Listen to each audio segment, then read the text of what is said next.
The world is full of dark stories, but today we're going to tell you the dark tale behind one of San Francisco's bathhouses.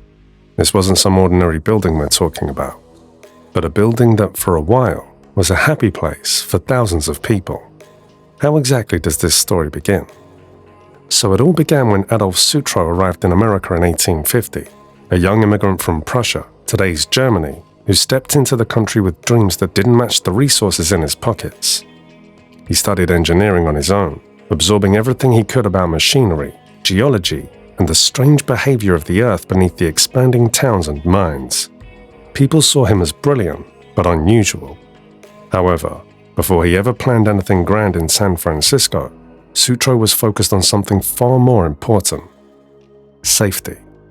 Back then, the mines of the Comstock lode were choking with heat and toxic gases, and explosions were so common that death became a routine headline.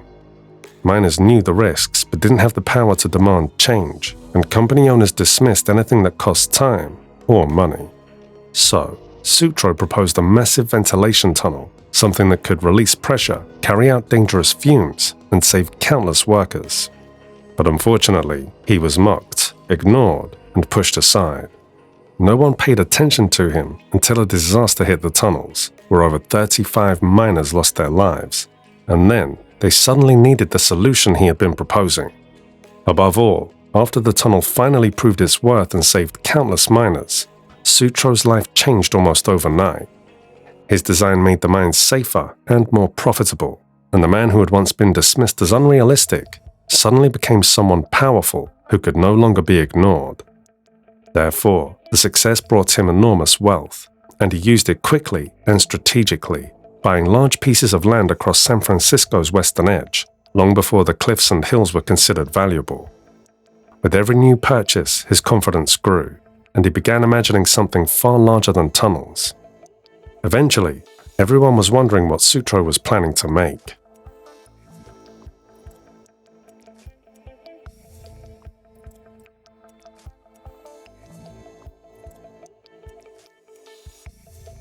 Finally, in 1896, Adolf Sutro decided to build something that looked like it belonged more to a future than to a coastline. In fact, he wanted a castle for the public, or more like a monument to water, light, and engineering, and somehow he pulled it off. Eventually, after 2 years of constant building, the Sutro Baths rose like a glass and steel cathedral on the coast of the Pacific. Actually, it was an enormous indoor complex, with saltwater pools fed directly by the ocean itself. So waves came in through tunnels cut into the rocks, filling 6 large saltwater pools, while a separate freshwater pool, for those who like a different kind of swimming, sat quietly on its own. Beyond the hundreds of dressing rooms stacked like tiny cliffside apartments, the place opened into glass walkways, big echoing rooms, and platforms where the seawater caught the light. What made the place truly astonishing was the machinery behind the scenes. A massive turbine water pump that pulled in 6,000 gallons of ocean water per minute, an energy-hungry giant that kept the pools constantly refreshed and alive with movement. What's more, the air carried a mix of salt, metal, and machine heat, along with the steady sound of the ocean. Sunlight poured through the panels and lit the pools from above, making the water shine even on foggy days.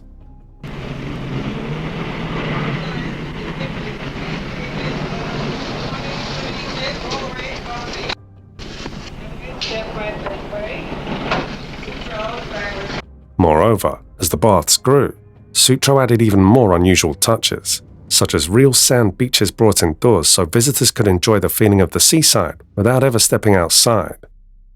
The whole place felt like a strange blend of nature and engineering, created to impress anyone who walked through its doors. But for visitors, it wasn't just a place to swim. In that time, it was a place of laughter and, more importantly, fun. Above all, Sutro never wanted the baths to be a playground only for the rich. He built them with the idea that every person in the city deserved to access something beautiful. That's why admission only cost 25 cents, low enough that even families barely holding things together could afford a visit. So for a while it worked. Families came in droves, children splashed under the high arches, and the giant glass structure stayed warm from the sound of laughter.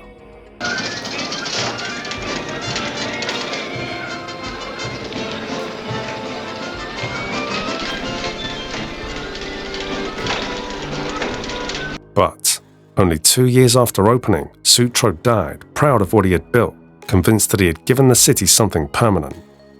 Unfortunately, monuments built so close to the water don't stay untouched, and the baths were no exception. As the years passed, the salt, the weather, and the hard economic times of the 1920s and 30s slowly wore everything down, piece by piece.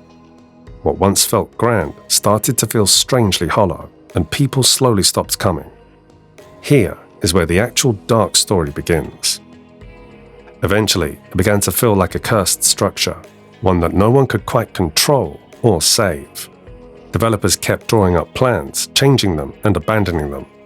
Still, the land was valuable, but the old building refused to be reused or reshaped.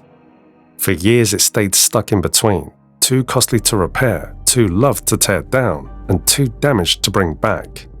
As it slowly fell apart, the place started to feel different. Many people nearby spoke of strange feelings around the tunnels, shadows that didn't move with the waves, and odd noises drifting up from the lower levels after dark. Then, in 1966, the end came in a way that still leaves people unsure. A huge fire broke out inside the baths, and when it was over, almost everything was gone. Only twisted metal, broken beams, and pieces of concrete were left. The official explanation said it was an accident, but many people didn't accept that. The size of the fire, the timing, and how fast it destroyed the place made it feel like something had been waiting for a final blow. Almost like something wanted the building erased completely. They say the flames were so strong that the remaining pools reflected the firelight like bright orange mirrors, making the whole scene look unreal. But that wasn't all. What remained after the flames wasn't emptiness, though. The site became a ruin, but not the peaceful kind. It turned into a place where tourists walk over cracked foundations without understanding the weight beneath their feet, where locals hesitate before wandering too far into the tunnels. Some say the strange atmosphere comes from the way the wind moves through the broken concrete, but a lot of visitors describe the same thing, the sense that they're intruding. The most unsettling stories come from people who visit at dusk.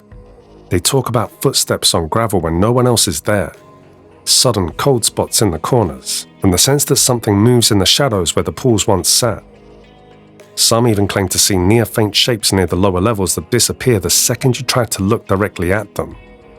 The Sutro Baths were meant to be a gift to the city, a place of light and excitement.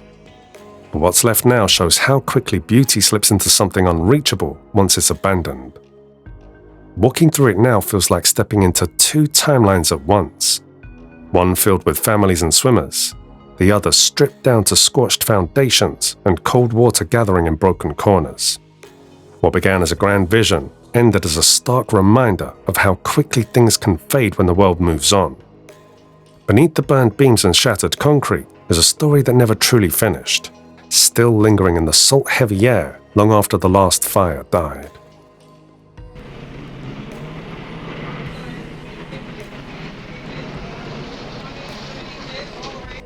The Sutro Baths are proof that memories last far longer than the structures we leave behind. What do you think really happened here? Share your thoughts in the comments, and if you enjoyed this video, don't forget to like and subscribe. Many more stories are waiting to be uncovered, and you will be the first one to know.